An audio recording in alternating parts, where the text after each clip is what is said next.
Muito boa noite, louvado seja nosso Senhor Jesus Cristo, para sempre seja louvado.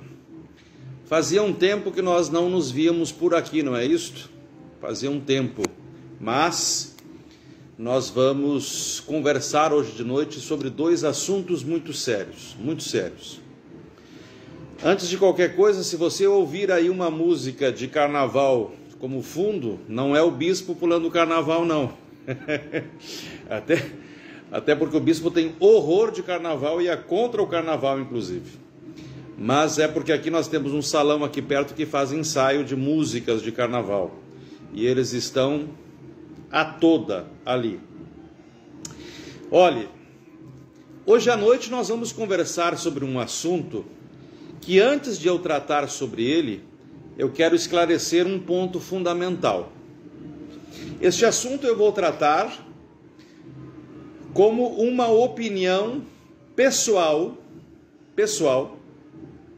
no que toque a alguma ponderação da instituição que eu pertenço, que é a Igreja Católica Apostólica Brasileira.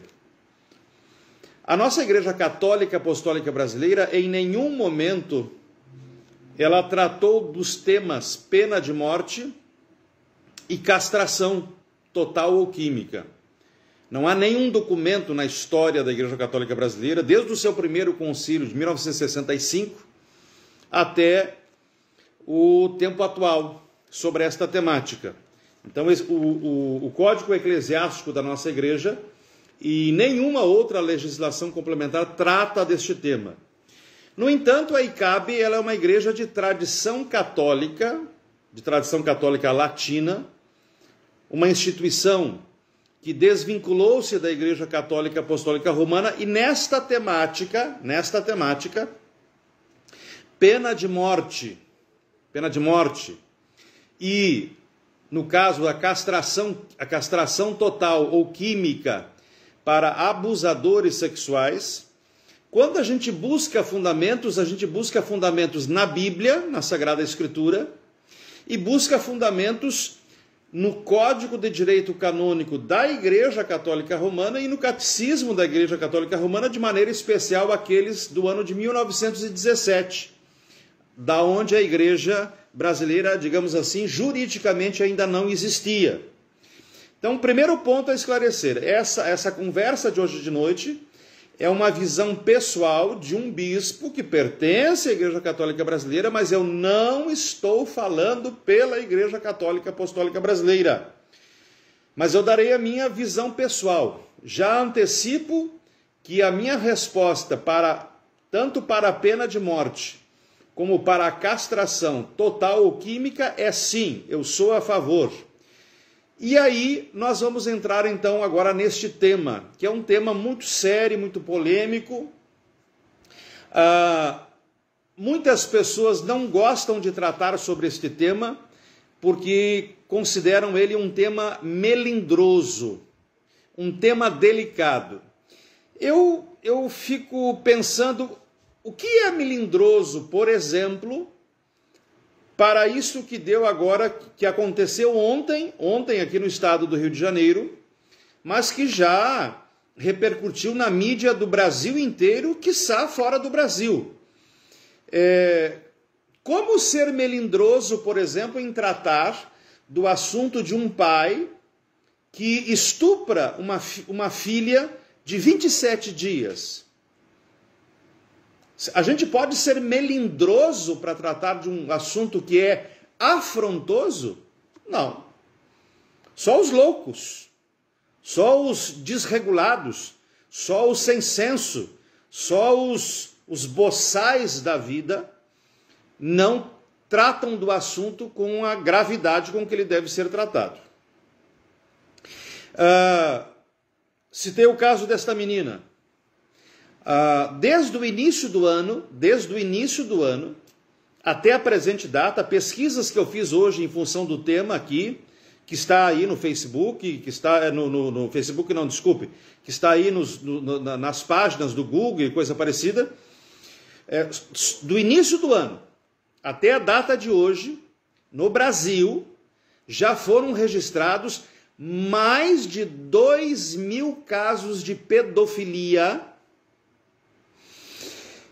e ultrapassou R$3.000 os casos de estupro, desde crianças, que então inclui a pedofilia, até idosos, e em alguns casos ainda com morte por parte dos abusadores. Então nós estamos vendo a questão da pedofilia, nós estamos vendo a questão da pena de morte. Então eu falei agora só dessa questão, por exemplo, dos abusos sexuais. Mas vamos mais, porque eu quero hoje o tema pena de morte e o tema castração para os abusadores sexuais tem que ser tratado num sentido absurdamente amplo, muito amplo, não é? Vamos lá. Está dando a guerra da Ucrânia. A guerra da Ucrânia.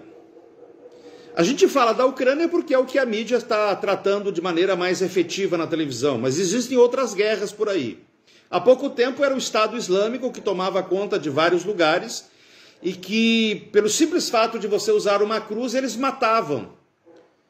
Eles matavam porque para eles havia uma guerra santa. Ser cristão para eles era um pecado, ser cristão era um erro. Usar uma cruz era sinônimo de morte.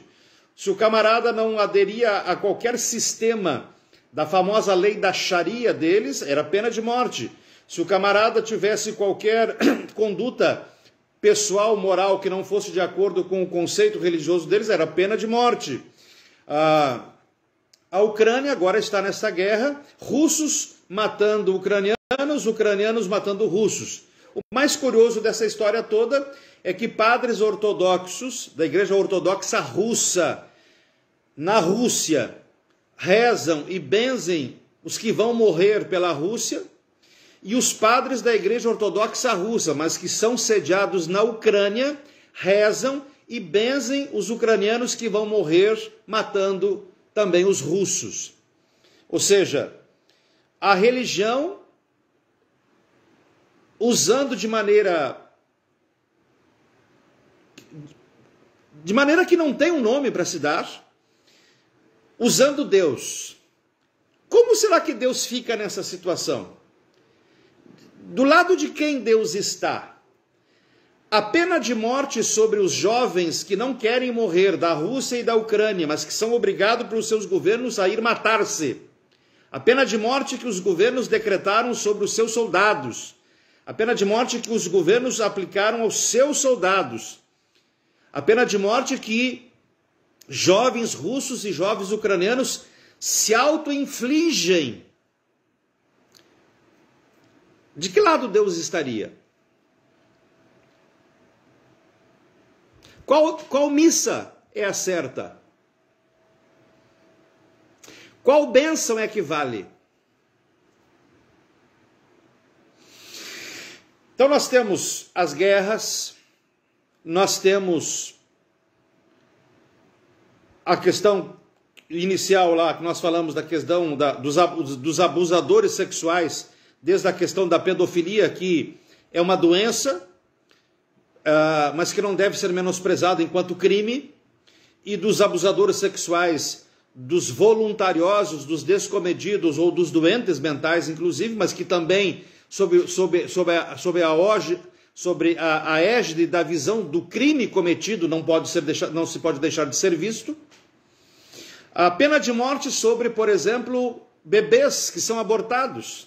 Penas de morte sobre bebês que são abortados. O aborto é uma pena de morte que uma mulher que se julga dona do corpo dela, em detrimento de um corpo que ela carrega indefeso, ela decreta a morte, ela decreta a pena de morte para alguém indefeso.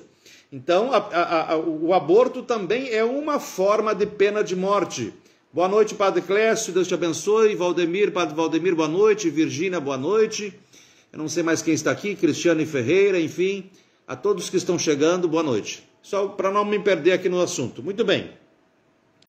Então, eu disse bem no início que eu não estou falando em nome da Igreja Católica Apostólica Brasileira. Estou falando como bispo, sou responsável pelas minhas palavras. E nesse ponto eu sigo absolutamente a tradição da igreja, que defende, em situação absolutamente extrema, a aplicação da pena de morte, quando provado que não existe mais recuperação daquele indivíduo, ou seja, ele é um contumaz renovador dos seus erros. Ele não tem controle sobre os seus erros. Ele não tem controle sobre as suas ações.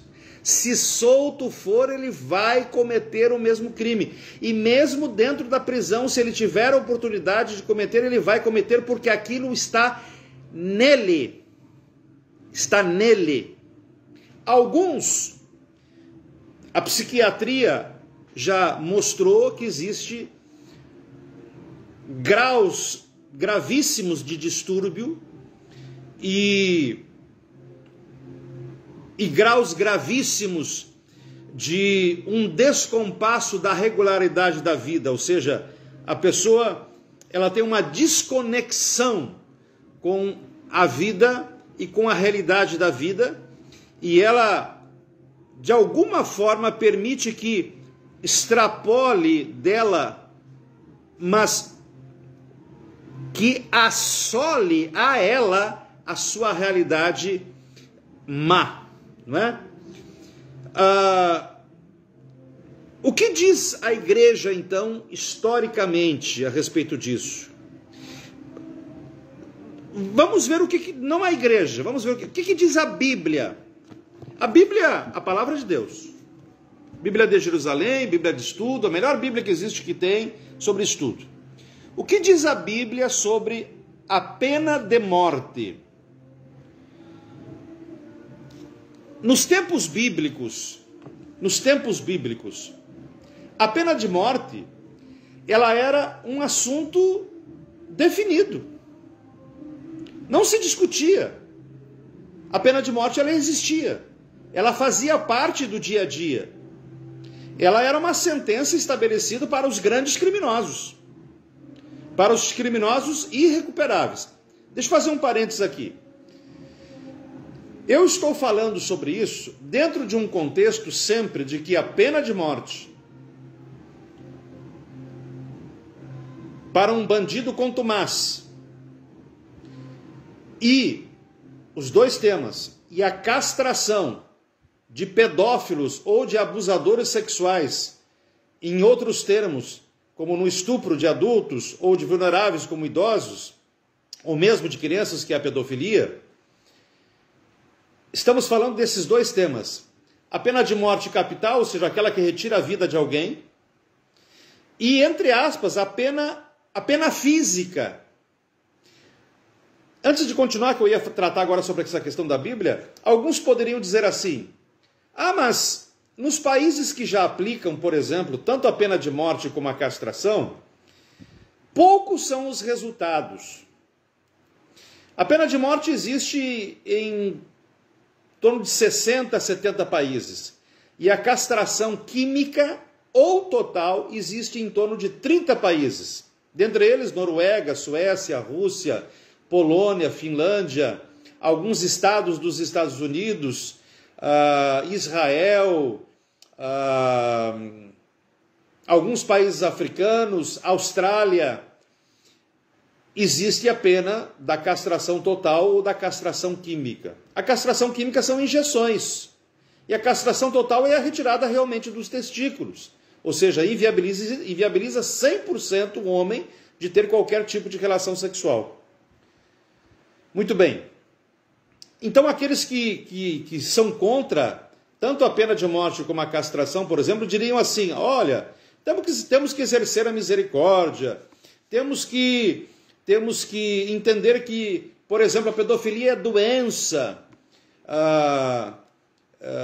Enfim, arranjam uma série de argumentos aí, frutos da interpretação má do que seja amor. Má do que seja amor. Amor, gente. Essa palavrinha sublime e divina, só pressupõe o bem. Então esse pai que estuprou a sua filhinha de 27 dias, esta semana aqui no Rio de Janeiro, não tem amor, ele não praticou amor. Ele matou, inclusive, a filha dele em função do estupro que ele cometeu numa criança de 27 dias. Um abusador sexual que, além de estuprar, mata, por exemplo, um idoso,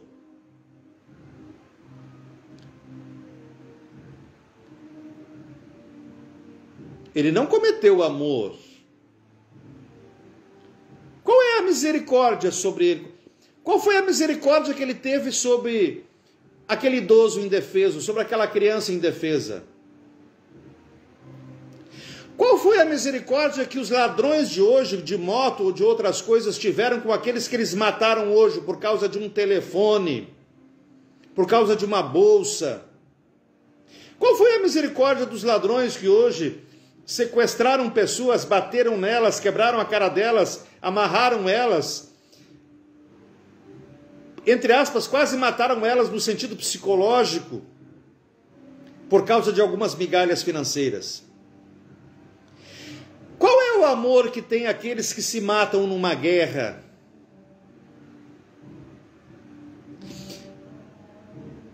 Qual é o amor? Então na Bíblia, vamos lá, vamos à Bíblia, livro de Gênesis. Se você tem Bíblia e quer acompanhar, pode pegar a sua Bíblia lá. Gênesis capítulo 9, versículo 6. Gênesis capítulo 9, versículo 6. Diz assim: quem versa o sangue do homem, pelo homem terá seu sangue versado. Pois à imagem de Deus o homem foi feito. Ou seja, o que diz o escritor divino? O escritor sagrado, o que diz? Diz que o homem que derramar o sangue de um outro homem inocente, terá seu sangue derramado. E nessa época, gente, isso era absolutamente comum. Alguns se esquecem, por exemplo, que nós encontramos na Sagrada Escritura os chamados interstícios divinos. O que eram os interstícios divinos? Quando um povo ou alguém se rebelava contra Deus, Sodoma e Gomorra, adoração do bezerro de ouro, qual foi o resultado dessa traição a Deus? O que Deus mandou sobre os traidores da confiança dele? Diz a Sagrada Escritura que Deus decretou sobre eles o interstício. O que era o interstício, gente? Era matar desde a erva daninha a todo ser vivente. Aqueles que ofendiam ao sagrado e ao divino eram mortos e nada podia sobreviver, para que não sobrasse sinal algum daquele mal que poderia contaminar os outros. Esses eram os interstícios. A Bíblia mostra interstício. Ah, mas esse é o Deus do Antigo Testamento. Isso é conversa para boi dormir. Não existe essa história de Deus do Antigo Testamento, Deus do Novo Testamento. Existe Deus. E Deus agiu e age de acordo com os tempos, de acordo com a cultura, de acordo com o pensamento, de acordo com a capacidade de entendimento. Quando você pega um filho seu e você diz, um filho pequeno, não bota a mão no fogo, você vai se queimar, não bota a mão no fogo, você vai queimar. Na terceira vez você vai lá, pega a mãozinha do menino, dá um tapa na bunda, porque é a única linguagem que ele entendeu. Você falou, ele não entendeu, ele vai lá, e ainda olha para a tua cara, vai lá querer mexer no fogo. E você, num ato de proteção, o que é que você faz? Você dá um tapa na bunda dele para ele sentir que ele estava errado. Então ele foi castigado para que ele não cometa mais aquele erro. E se afaste daquilo que possa causar um mal para ele. Então o livro de Gênesis, no 9, versículo 6, diz: quem versa o sangue do homem pelo homem, terá seu sangue versado. Versado quer dizer derramado. Você matou um inocente, você assumiu o risco de perder a tua própria vida. Livro do Êxodo, tem a Bíblia? Vai lá na Bíblia, livro do Êxodo, capítulo 21, versículos dos 12 ao 17, 21, de 12 a 17.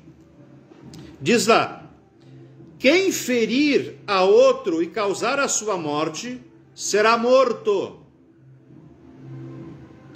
Se não lhe armou cilada, mas Deus lhe permitiu caísse em suas mãos, eu te designarei um lugar no qual se possa refugiar. Se alguém matar um outro por astúcia, tu o arrancarás até mesmo do meu altar, para que morra. Quem ferir a seu pai, olha como era o entendimento naquela época. Quem ferir a seu pai ou a sua mãe será morto.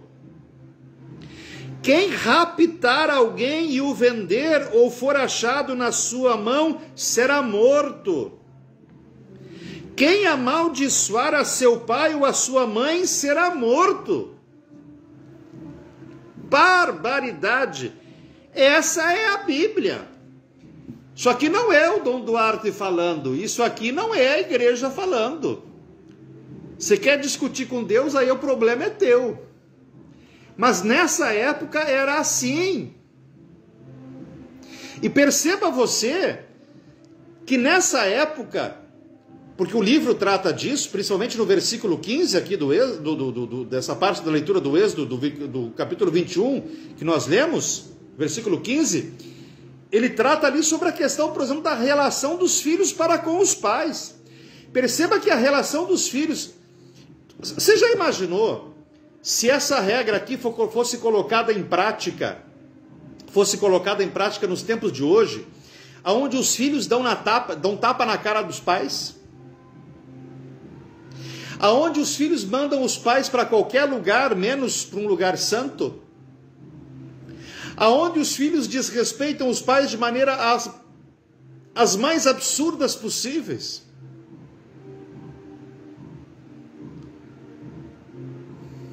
Faltaria paredão. Mas eu estou lendo esses versículos, já li o de Gênesis 9 a 6, já li agora o de Êxodo 21, 12 a 17, né? 21, 12 a 17. Seguindo então, né? E eu faço questão de repetir porque o versículo 15, de maneira especial: quem ferir a seu pai ou a sua mãe será morto. Quem raptar alguém, olha quantos raptos nós temos no dia de hoje, os famosos raptos relâmpago, que é para tirar dinheiro do pessoal. Quem raptar alguém e o vender será morto. Quem amaldiçoar a seu pai ou a sua mãe será morto.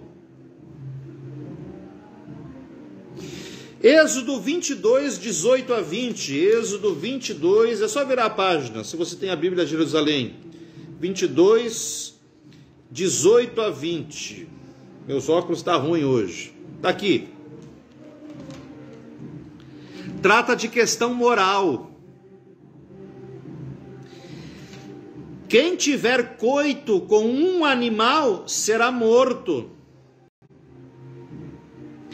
Quem sacrificar a outros deuses será entregue ao anátema, ou seja, será expulso, será banido. Não afligirás o estrangeiro, nem o oprimirás, pois vós mesmos fostes estrangeiros no país do Egito. Ou seja, se você já sofreu determinado dano, determinado mal, não cometa este mesmo dano no mesmo grau, mesmo que ele seja inferior, porque o resultado deste será só dois: ou a expulsão, ou você ser banido, ser colocado para longe dos teus, ou ainda o resultado será a morte.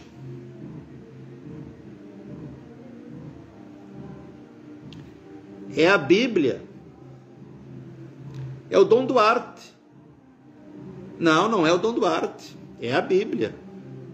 Ah, é a Igreja Católica? Não, é a Bíblia. Ah, a Bíblia foi escrita por homens. Bom, se você não acredita na inspiração divina, aí o problema já é teu.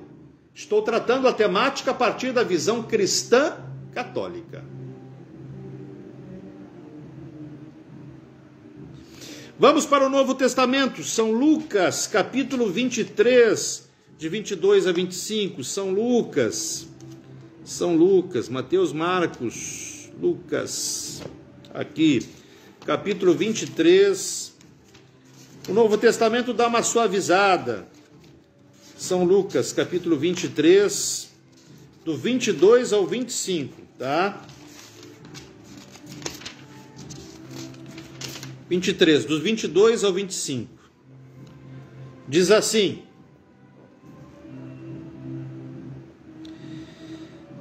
pela terceira vez, disse-lhes: mas que mal fez este homem? Só um momento aqui. Mas que mal fez este homem? Isso aqui é Jesus falando. Me perdi aqui, só um momentinho. Pela terceira vez disse-lhes: mas que mal fez esse homem? Nenhum motivo de morte encontrei nele, por isso vou soltá-lo depois de o castigar. Eles, porém, insistiam com grandes gritos, pedindo que fosse crucificado, e seus clamores aumentavam. Então Pilatos sentenciou que se atendesse ao pedido deles. Soltou aquele que fora posto na prisão por motim e homicídios, e que eles reclamavam. Quanto a Jesus, entregou ao arbítrio deles. Então vamos lá.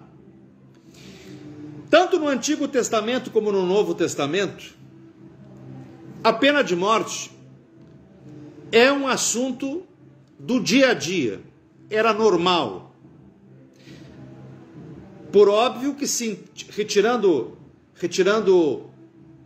os abusos e a corrupção nos julgamentos, a pena de morte só poderia ser aplicada a indivíduos contumazes nos seus erros, incorrigíveis nos seus erros, e que, se fossem colocados em liberdade, continuariam causando danos à sociedade, em face do tipo de crime que ele cometia.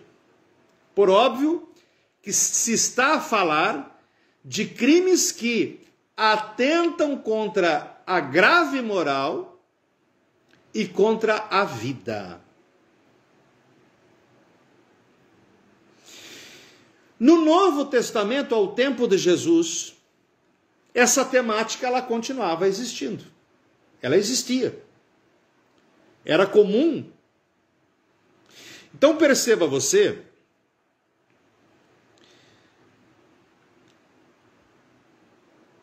que enquanto no Antigo Testamento se tinha essas normas no povo hebreu, desde o Gênesis até o início do Novo Testamento, até o nascimento de Cristo, se tinha como uma correção de um crime que atentasse contra o céu.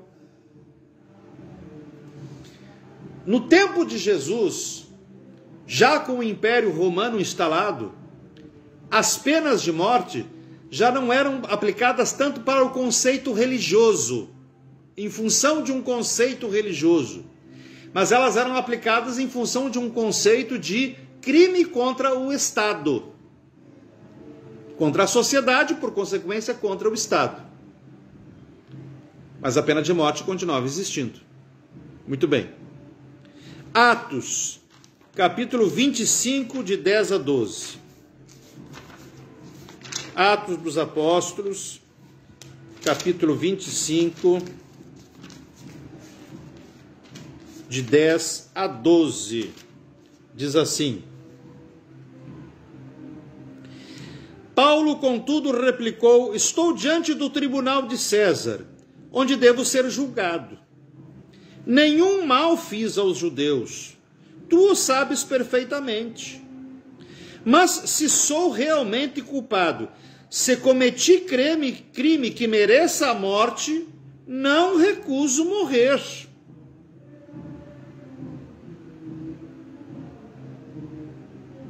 Se ao contrário, nada de bem fundado há nas acusações deste contra mim, ninguém tem o direito de me ceder a eles. Apelo para César. Então, Festo, depois de ter conferenciado com seu conselho, respondeu: apelaste para César, a César irás. Olha que interessante. São Paulo, chamado 13º apóstolo, não conheceu Jesus senão pela visão que ele teve quando estava a caminho de Damasco, que caiu do cavalo e ficou cego. Ali foi o chamado de Paulo a seguir Jesus Cristo. Cidadão romano que era, e em face da situação legal que ele estava sofrendo, ele utilizou-se do direito que era dado aos cidadãos romanos. Se porventura ele corresse o risco de pena de morte, ou seja, a pena de morte existia, era comum, era do dia a dia, ele disse: eu não entendo que tenha tamanho erro aí para que eu seja condenado. Eu apelo a César. E aí o oficial disse: se tu apela a César tu vai. Como cidadão romano ele tinha direito. Mas o que essa parte dos Atos dos Apóstolos está nos mostrando aqui no capítulo 25, de 10 a 12? Está nos mostrando que, mesmo depois de Jesus, ou seja, mesmo no Novo Testamento, a pena de morte continua existindo quando entendia o Estado que o criminoso cometia algo absurdo contra a sociedade, contra o Estado, incorrigível. Sempre frisando isto. Incorrigível. Era tão incorrigível que, se esse indivíduo fosse solto, por ser um criminoso contumaz, ele seguiria causando danos à sociedade e ao Estado. Por último, Romanos capítulo 13, versículos de 4 a 5, diz assim: pois ela é instrumento de Deus para te conduzir ao bem. Se praticares o mal, teme, porque não é à toa que ela traz a espada. Ela é instrumento de Deus para fazer justiça e punir quem pratica o mal. Por isso, é necessário submeter-se não somente por temor do castigo, mas também por dever de consciência. Quem é ela? A pena de morte. O extremo.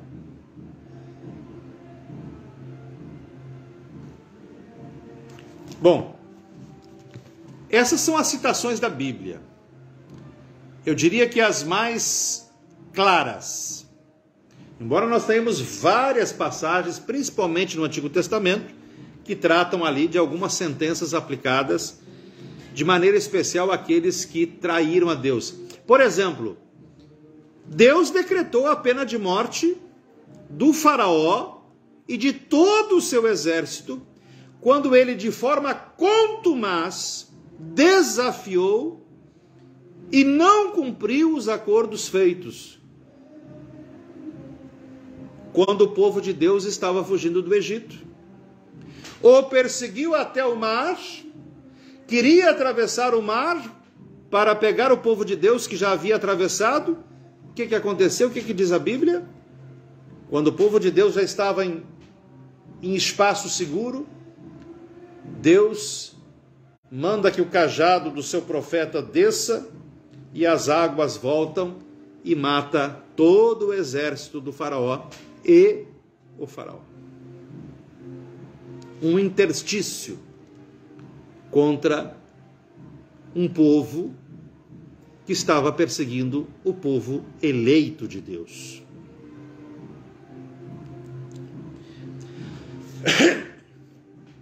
Isso é o que diz a Bíblia. Como nós estamos tratando de dois temas, pena de morte, pena capital, se é possível, a partir da tradição cristã e católica. E estamos tratando também da questão da castração, um pedófilo ou um abusador sexual. Se existe uma justificativa para que um homem possa ser castrado ou uma mulher ser castrada para que não exerçam os danos morais sobre um indefeso ou sobre um que poderia se defender, mas não teve a força para se defender a partir dos estupros, por exemplo? Eu diria que a reflexão que se faz sobre a questão da pena de morte, em alguns casos, por exemplo, casos de estupro, por exemplo, que levam à morte, sobre esse caso se justificaria 100% a pena de morte. Porque o indivíduo, além de cometer um grave atentado moral, além de agredir fisicamente, e em face de ele saber que quando outros souberem do dano que ele cometeu sobre aquele indefeso, ele poderá ser corrigido até de maneira forte, ele assume o risco de matar e ele mata, como que para que silenciar o sujeito da sua agressão. Então não somente ele comete o dano moral, que é o abuso, o dano físico, que implica nas questões também de ordem psicológica para o sujeito do crime, mas ele mata. E matando, então ele assume o risco da consequência da morte de um sangue inocente. Lembra de Gênesis 9:6. Ele assume a consequência, Gênesis 9, versículo 6. Ele assume a consequência de derramar o sangue de um inocente. O que diz Gênesis 6? Se você derrama o sangue de um inocente, você assumiu o risco de ter o seu próprio sangue derramado. Olha aí.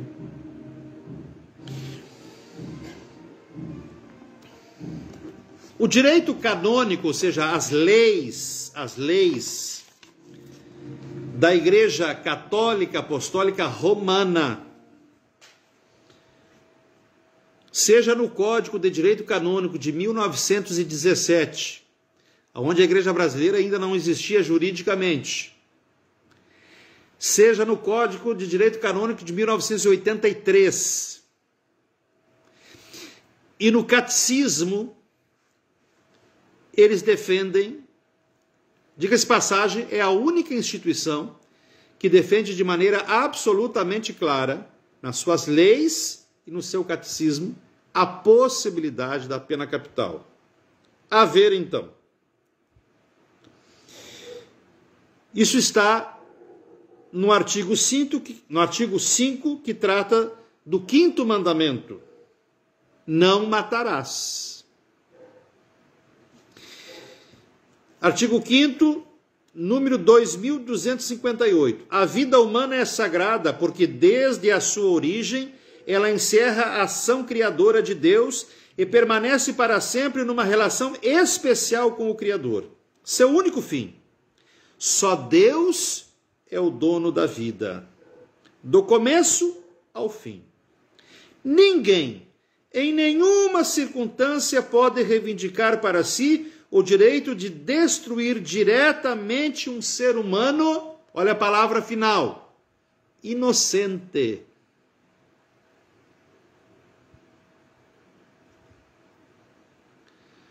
Segundo o Catecismo Católico Romano, artigo 5º, não matarás, no número 2258, diz que não se pode destruir, ou seja, não se pode matar alguém inocente.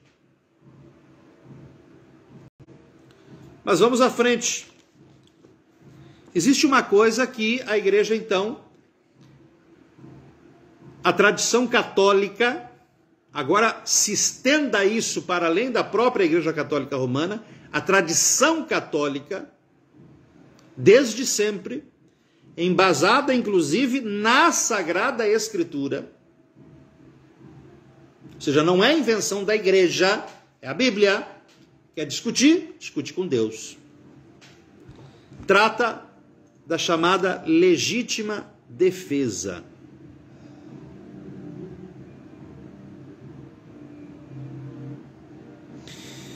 Artigo 2263 desse...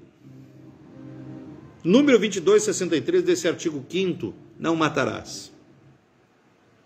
A legítima defesa das pessoas e das sociedades não é uma exceção à proibição de matar o inocente, que caracteriza o homicídio voluntário. A ação de defender-se pode acarretar um duplo efeito. Um é a conservação da própria vida. O outro é a morte do agressor. Só se quer o primeiro, não o outro. Então, nesse número 2263, do artigo 5º, que trata sobre o 5º mandamento de Deus, não matarás,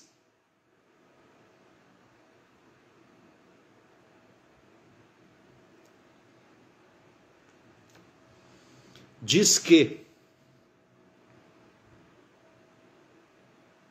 desculpe, artigo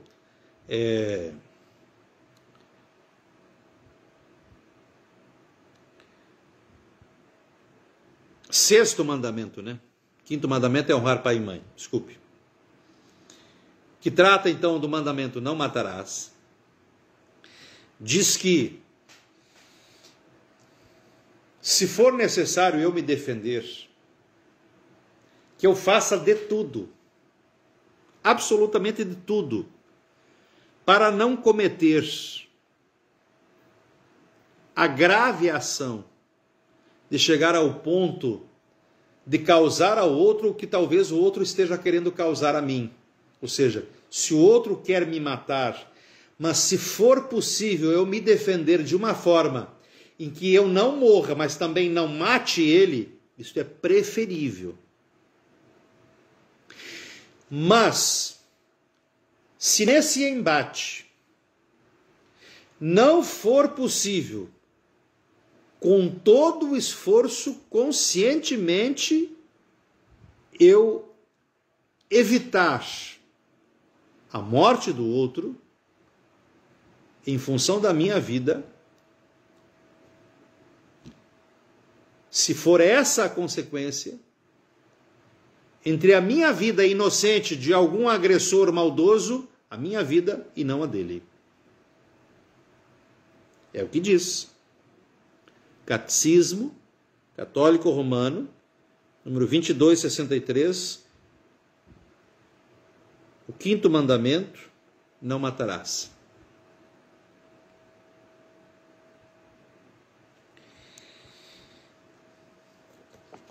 (2264) 2264. O amor a si mesmo permanece um princípio fundamental da moralidade. Preste atenção. Portanto, é legítimo fazer respeitar o próprio direito à vida. Quem defende sua vida não é culpável de homicídio, mesmo se for obrigado a matar o agressor. Se alguém, para se defender, usar de violência mais do que o necessário, o seu ato será ilícito. Mas, se a violência for repelida com medida, será lícito. E não é necessário para a salvação omitir este ato de comedida proteção, para evitar matar o outro. Porque antes da de outrem, ou seja, antes da vida do outro que quer me matar, se está obrigado a cuidar da própria vida. Catecismo número 2264. 2265. A legítima defesa pode ser não somente um direito, mas um dever grave. Olha aí, ó. Para aquele que é responsável pela vida de outros, pelo bem comum da família ou da sociedade. Então, por exemplo, se eu sou um pai de família e entrou um bandido na minha casa e corro o risco de que alguém da minha família morra pela ação deste bandido, e se a última coisa que eu puder fazer para defender a vida dos meus é tirar a vida do bandido, eu tiro a vida do bandido e salvo a dos meus. Diz aqui que é dever grave. Diz que você deve fazer em função da defesa da vida daqueles que são de bem.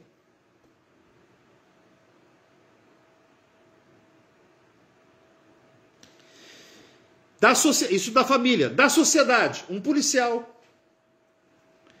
Se um policial, em um ato grave, tiver que defender alguém da sociedade ou a própria vida dele mesmo numa ação policial em face de um criminoso, ele tem direito de salvar a vida dele e o criminoso que perca a dele. O 2265 diz que é um dever grave, ou seja, você tem que fazer.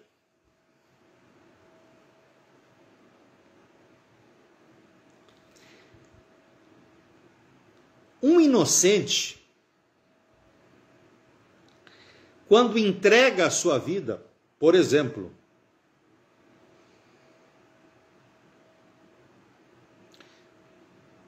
bandidos sequestraram um grupo de pessoas. E aí uma pessoa, por ato de amor, de misericórdia, de compaixão por aqueles que estão lá sofrendo, vai lá e diz para o bandido assim: olha, solta eles, eu me entrego no lugar deles. Pode fazer comigo o que você quiser. Essa pessoa, ela está correndo o risco de perder a sua vida.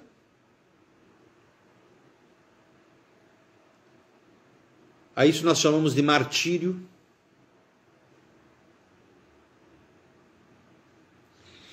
Mas se alguém tivesse a oportunidade, nesse momento de troca, de tomar uma atitude e eliminar com os bandidos para salvar esse que estava se entregando, deve fazer.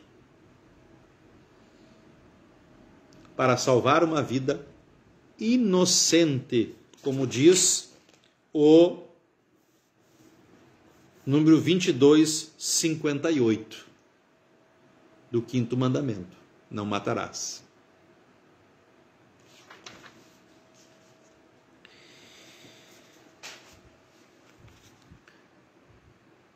Em outros tempos, se aplicava a todo tipo de assassinato, inclusive sobre os abortos provocados,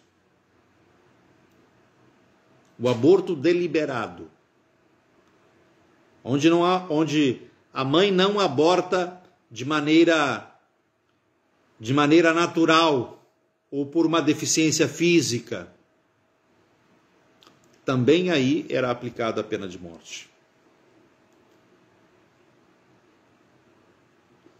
Esse é o direito canônico. O que diz o catecismo? Catecismo. Sobre a pena de morte. Número 469 do Compêndio do Catecismo da Igreja Católica. Diz assim: a pena imposta deve ser proporcional à gravidade do delito.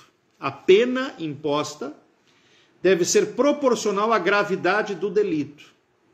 Depois das possibilidades de que o Estado dispõe para reprimir o crime, tornando inofensivo o culpado, os casos de absoluta necessidade de pena de morte são hoje muito raros, se não até praticamente inexistentes. Isso aqui não é verdade, porque tem mais de 50 países que aplicam. Quando os meios incruentos, ou seja, sem derramamento de sangue, são suficientes, a autoridade limitar-se-á a esses meios, porque eles correspondem melhor às condições concretas do bem comum. São mais conforme a dignidade da pessoa e não tiram definitivamente do culpado a possibilidade de se redimir. Ou seja, o que nós dizíamos antes, a pena de morte, ela só pode ser aplicada quando não existir mais qualquer tipo possível de correção ao criminoso contumaz. Ou seja, se esse indivíduo for levado à liberdade, ou se no próprio lugar onde ele estiver preso, ele tiver possibilidade, ele vai incorrer novamente em cometer o mesmo crime. Então, sobre este indivíduo, existe, segundo a fé cristã e católica, a possibilidade da pena de morte. Sempre lembrando que a defesa desta possibilidade não foi invenção da igreja. Não é coisa de padre, não.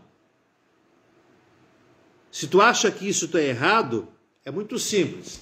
Quando você morrer, se porventura você for para o céu, você discute com Deus a temática. Senta lá numa nuvenzinha, tem um mosquito aqui, senta lá numa nuvenzinha e discute com Deus o tema. Simples. Eu, particularmente, nunca discuto com o resultado de uma conta matemática. Nunca discuto. Se o resultado for certo, eu nunca discuto. Bom, sobre a pena de morte, então eu creio que nós já dissemos o bastante e esclarecemos o bastante. Sobre a questão que é o nosso segundo tema, que é a castração do pedófilo, homem ou mulher. Porque quando se fala em pedofilia, pensa-se que é só o homem, não tem mulher que exerce a pedofilia também. Se é possível a castração, ou seja, total, no caso do homem, a retirada dos testículos. Confesso que eu não sei como é que é na mulher, eu imagino que seja apenas por questão de injeção química. Ou, então, no caso dos dois, a castração química, que são injeções que se dá de forma regular para fazer com que essas pessoas sejam controladas. O argumento de muitos em relação a isso e sobre a questão também da pena de morte é que tanto a pena de morte, no caso dos delitos que nós tratamos até agora, como no caso da pedofilia ou dos abusadores sexuais, os argumentos é de que isso não traz a solução de um problema. Eu acho esse tipo de argumento tão pífio, tão medíocre, tão abaixo da mediocridade, melhor dizendo, que é como se dissesse assim: olha, não adianta fazer isto, sempre vai ter alguém que faça.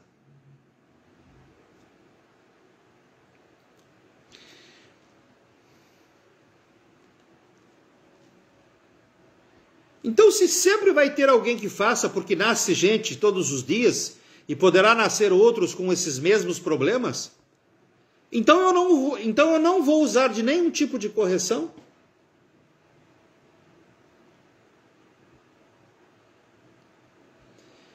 Esses dias eu li um dado sobre isso, que alguém disse assim, olha, países como Polônia, Iugoslávia, Rússia, Israel, Austrália,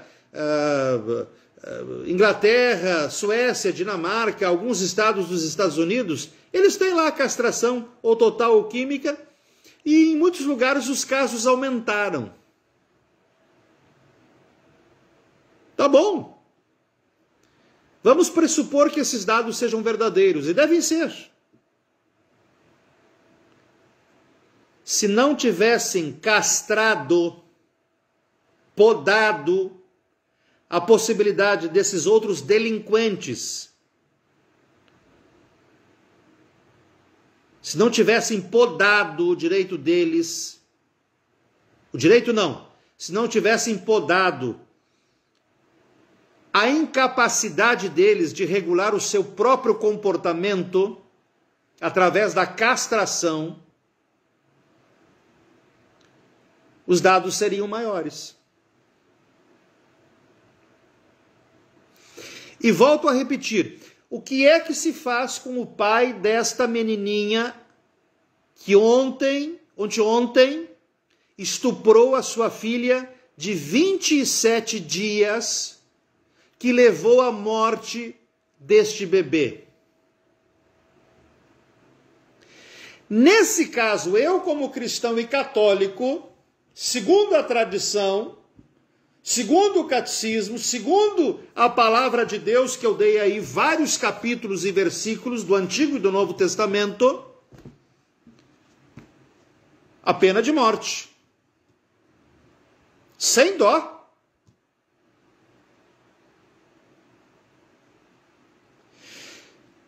Se não existir a pena de morte, que é o caso do Brasil, lamentavelmente o Brasil não tem a pena perpétua. A privação de que alguém volte para a sociedade até o último dia da sua vida. E é uma pena, por óbvio, que somente se aplica para um crime que é o absurdo dos absurdos dos absurdos. E o que é mais absurdo do que um pai estuprar a sua filha de 27 dias? E o resultado desse estupro ser a morte dessa criança.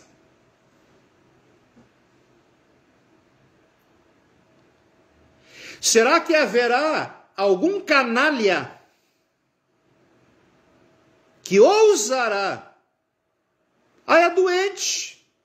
Ah, ele é doente.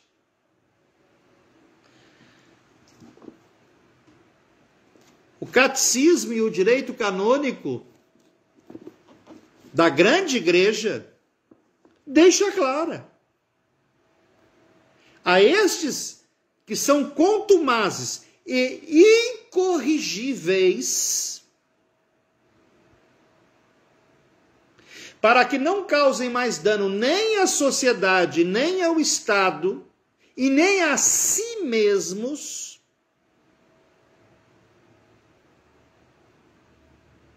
sobre eles é decretado o interstício, a morte. Interstício esse que Deus decretava lá no Antigo Testamento. Interstício esse que Paulo fez apelo a César para que não fosse decretado sobre ele, sendo ele inocente, claro.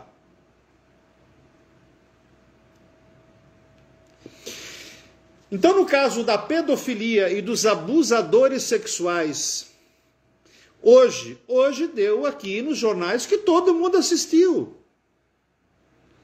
A Igreja Católica Romana, por exemplo, nos últimos meses, no último ano, tem aparecido na televisão, em todas as mídias sociais, a questão da pedofilia, dos abusos sexuais por padres.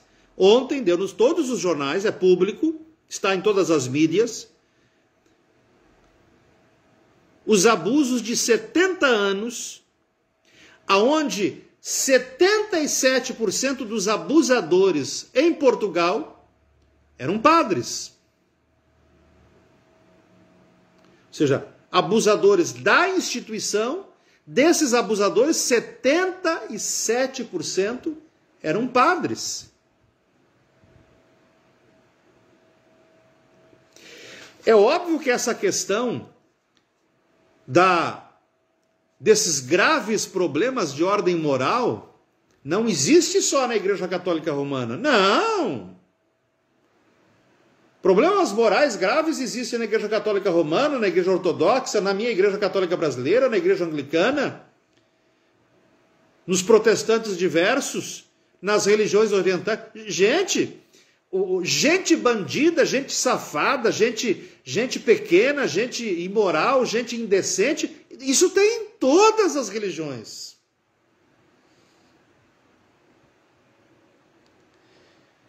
Eu diria que, graças a Deus, nós estamos num tempo em que, em função das mídias, do jeito rápido assim de haver a comunicação, estão colocando contra a parede em todas as religiões os criminosos dessas religiões, os criminosos de campo moral dessas religiões, e exigindo que as religiões elas tomem uma providência.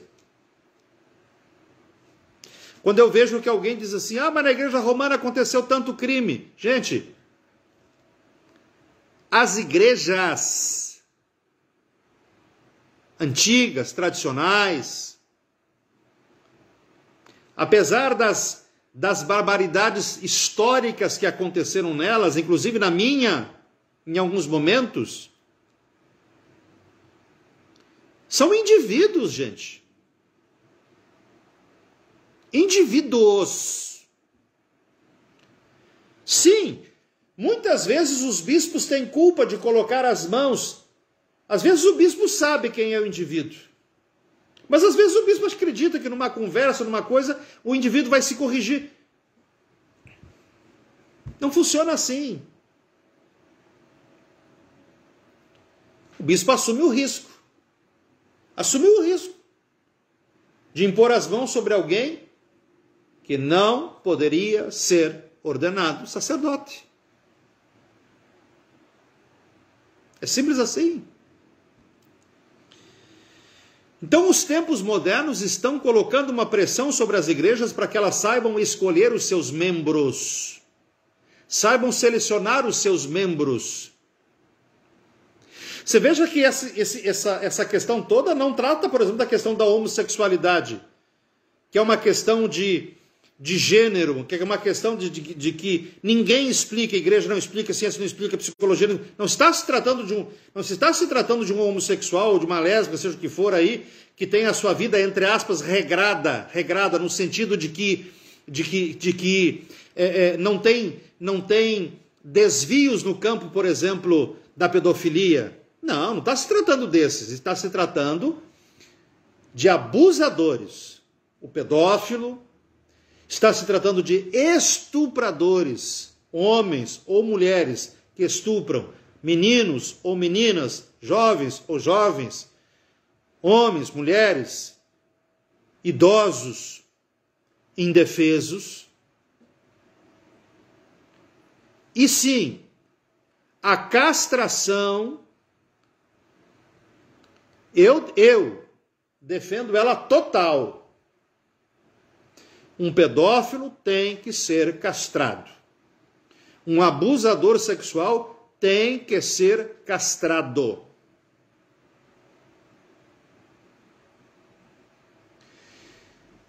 Me apresente um só, não precisa dois não, precisa dois.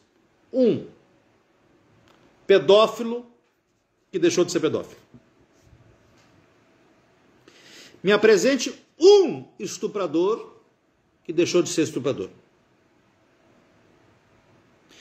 Me apresente um abusador sexual que deixou de ser abusador sexual. Um.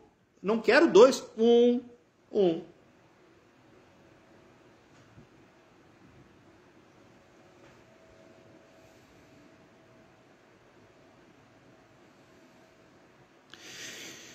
Portanto,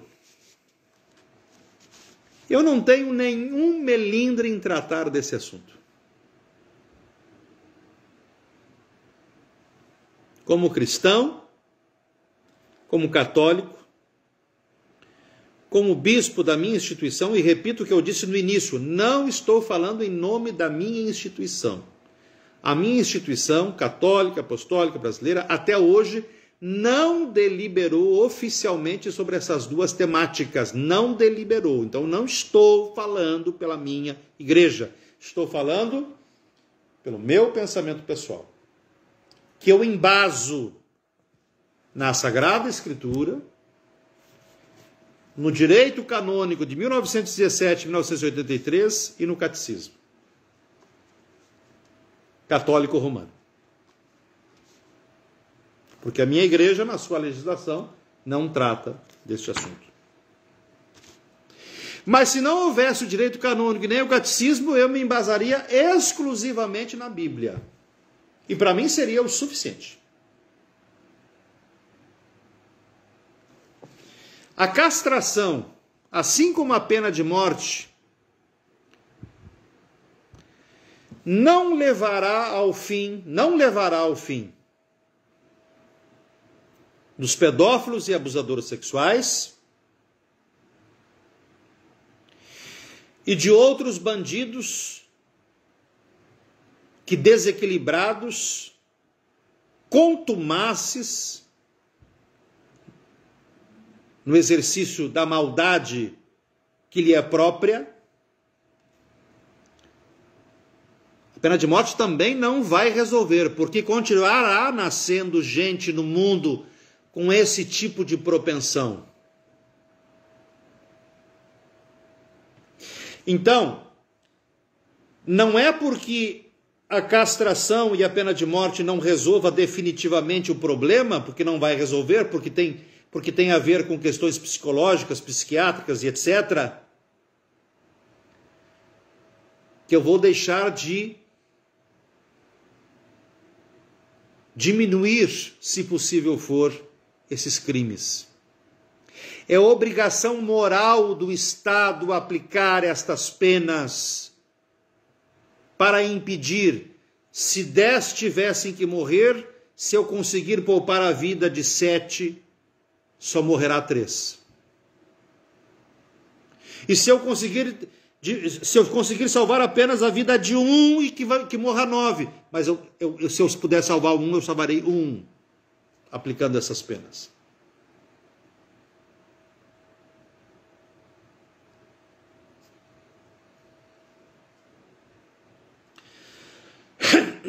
Quero concluir contando um caso. Por óbvio que eu não direi o nome da pessoa, não direi o local, porque foi uma confissão.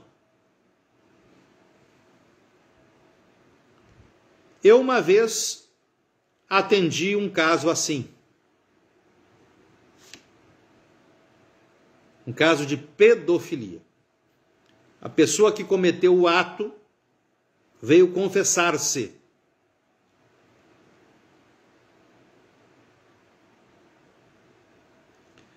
Eu o escutei até o final. Disse tudo, talvez eu tenha dito aqui, de uma forma dirigida a esta pessoa.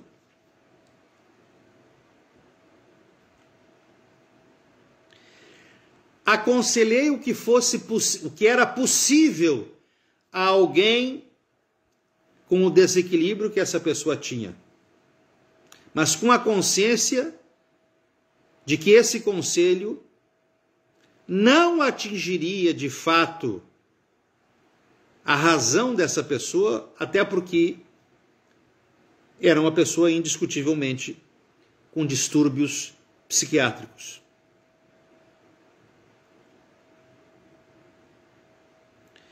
Não dei a absolvição sacramental, porque não podia dar.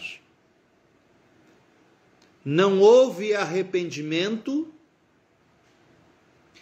não houve propósito de correção e não havia como corrigir o dano. Então, por óbvio que não recebeu a absolvição penitencial. E quando terminou a confissão, eu disse a esta pessoa: olhe,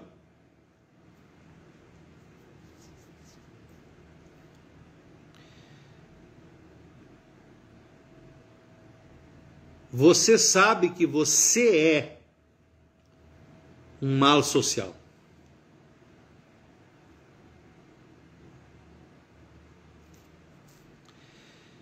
Se eu posso te dar um conselho, eu disse, faça o que for possível para que você saia do convívio social e diminua as possibilidades de incorrer novamente no erro que você cometeu não uma, mas algumas vezes. Nunca mais vi essa pessoa. Rezei muito por essa pessoa. Digo com sinceridade, não sei se ela está viva, não sei se ela está morta. E até por descargo de consciência, rezo ainda por esta pessoa. Pedindo a Deus que, se ela estiver viva, lhe favoreça de alguma forma.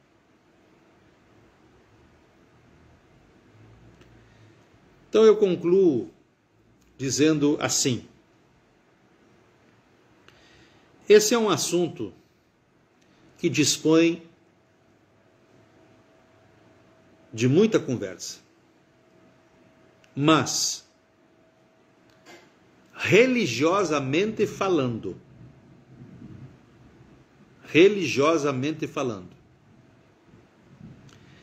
eu defendo o que a Bíblia defende, defendo o que o direito canônico e o catecismo defendem. Entendo que a pena de morte é possível para criminosos contumazes. Entendo que no caso de abusadores sexuais contumazes, a depender do caso em que, se porventura chegou ao crime de matar outro, a pena de morte possa ser aplicada. E em casos graves, mas não tão graves ao ponto de perder a vida do outro, a castração total deva ser aplicada. Pelo menos se evita o choro, as lágrimas, a dor, o sofrimento de inocentes, vulneráveis, tal qual foi este anjinho de 27 dias, estuprada e morta pelo seu próprio pai.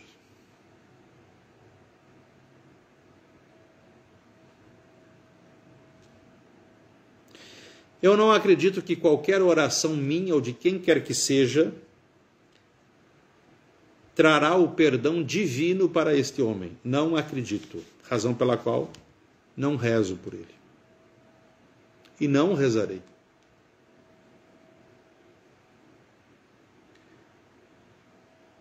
O próprio Cristo é curto e grosso em algumas coisas. Não joga a pérola aos porcos. E sim, há muitos porcos disfarçados, travestidos de cristãos.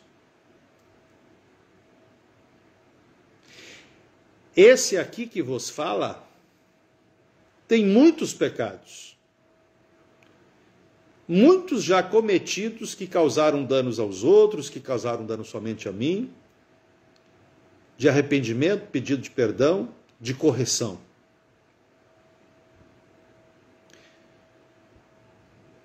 E os cabelos brancos que começam a aparecer, pelo menos para quem pensa, quem usa da razão, e eu uso, e o coração funciona bem no sentido do sentimento, vai nos dando a linha, os horizontes corretos.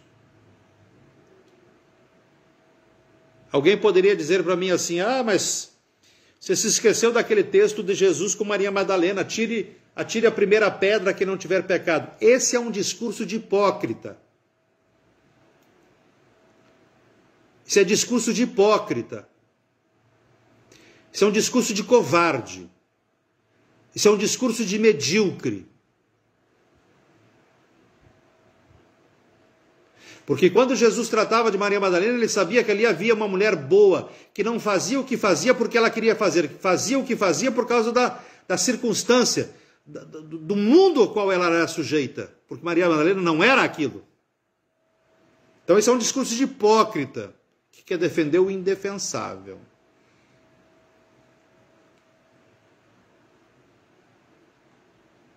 E Jesus, quando teve que fazer a correção lá no templo, que saiu dando chute, que saiu dando soco, que saiu dando relhada nos vendilhões do templo, e ele fez isto.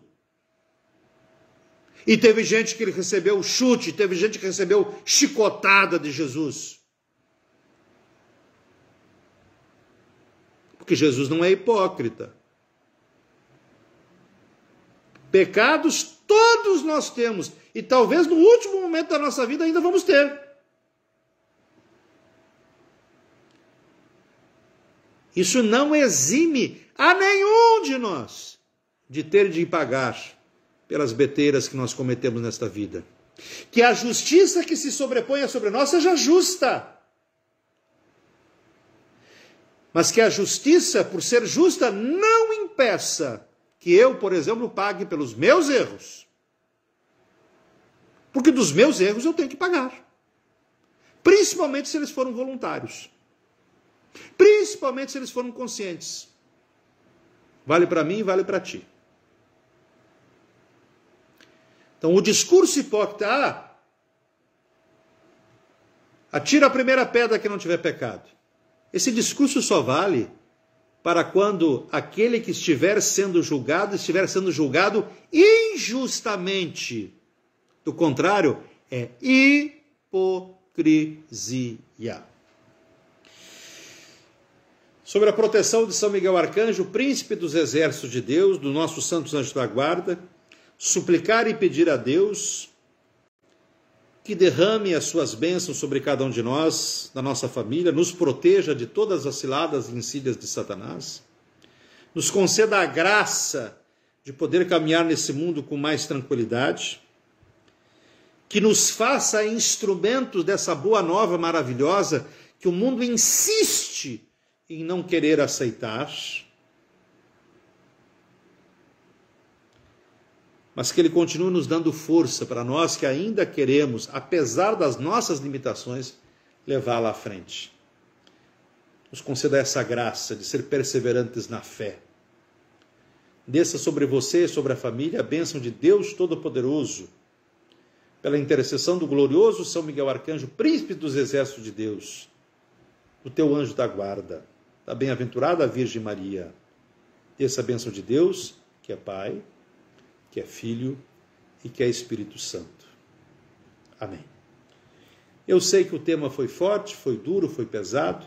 Eu sei que poderá haver controvérsias e discordâncias, concordâncias. Eu não estou preocupado com isto. O objetivo foi 2. Dizer o que eu penso como cristão e católico e como bispo, não oficialmente em nome da igreja. E 2, levar sim a reflexão. Levar a reflexão.